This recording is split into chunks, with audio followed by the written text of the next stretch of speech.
Agent Smith was created to protect the Matrix, but then became its most dangerous adversary, one more powerful than Neo with the ability to assimilate every human and program.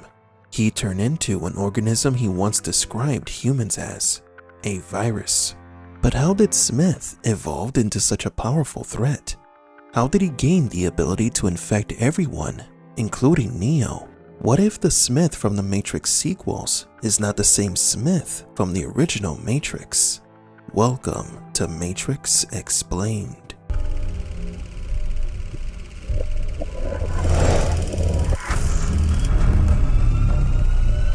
Welcome to the desert of the real.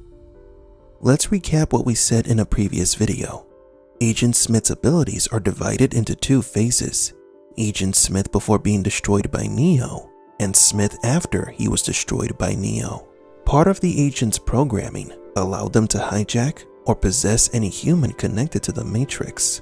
They take full control of their bodies and change their appearances. They are also powerful and intelligent, the perfect guardians of the simulation. All that changed when Neo destroyed one of them, Agent Smith. However, doing so yielded an unexpected result. Smith was changed. The Anomaly's code turned him into something else. He gained new abilities that made him more dangerous than the Anomaly itself. But there is a little detail that not many have taken into account when watching the sequel movies, and that is the Smith in the sequels isn't the same Smith from the first movie. Smith became Neo, part of him at least. To understand what we are saying, let's look back at what the Oracle and the Architect said about who and what Neo is.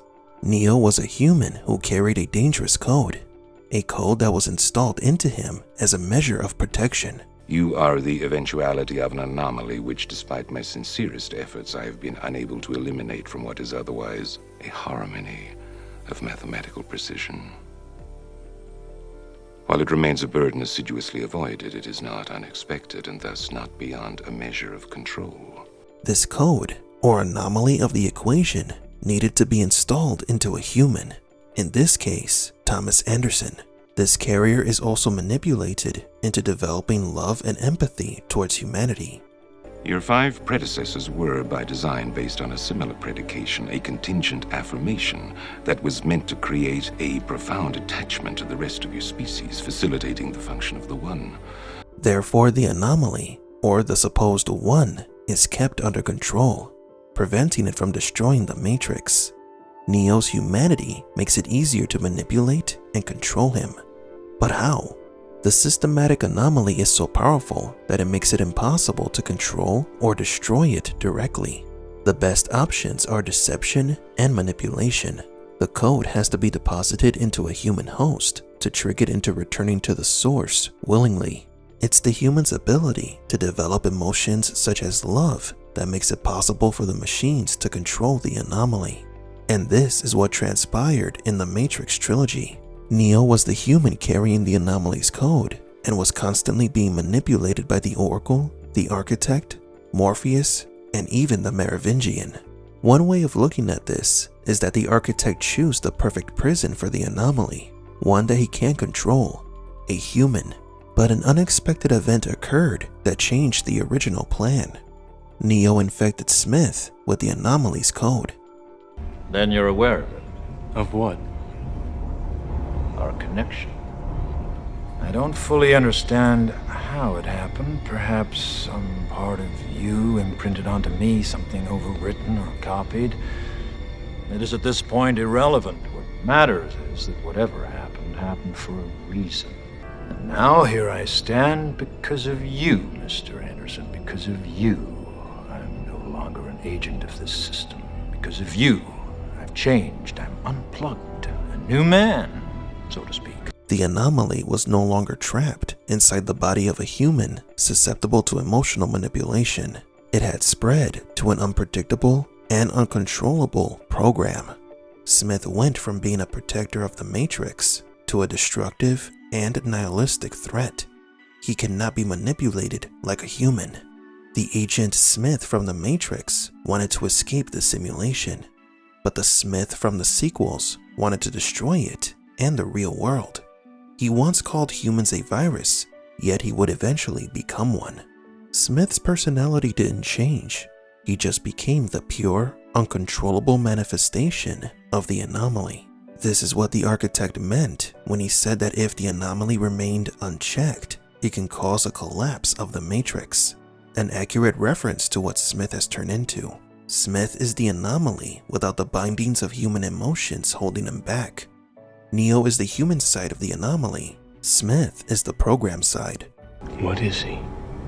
He is you. Your opposite, your negative. The result of the equation trying to balance itself out. There is an interesting revelation here. Either the anomaly has come close to destroying the Matrix once before, or maybe the anomaly did manage to destroy it once before. We can't imagine the first anomaly being something similar to Agent Smith, who tried to destroy everything but was stopped by the Oracle and the Architect. Then the two programs came up with a plan for when the anomaly manifests itself again, to trap it inside a human body, to control and manipulate it using human emotions, and lead it back towards the source. If the first anomaly was forced back to the source, then the four anomalies before Neo were manipulated into choosing to return. Neo also fell for the same manipulation, but the anomaly's code was copied onto Smith. More than a fight between Smith and Neo, we must see it as a confrontation of the Architect and the Oracle against the anomaly that they created. Smith's power was immeasurable by the end of Matrix Revolutions. Neo was the world's last hope, but not even he could defeat him. Though Neo didn't give up fighting. It wasn't until Smith quoted the Oracle that Neo allowed himself to be assimilated. Smith couldn't understand why Neo just gave up. He was confused. Get away from me! What are you afraid of? It's a trick!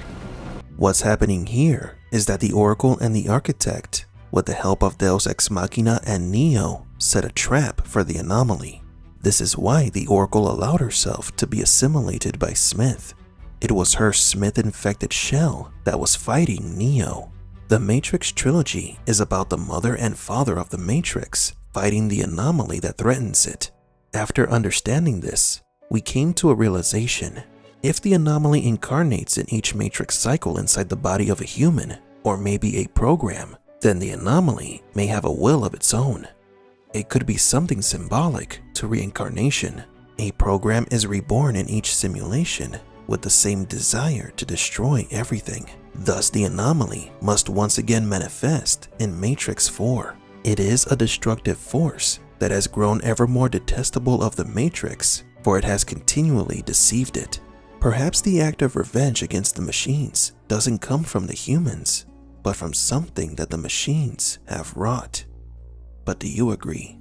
Is the anomaly more than just an error of the Matrix, that it is a self-aware code and wants to escape and destroy everything? Was Smith the true manifestation of the anomaly?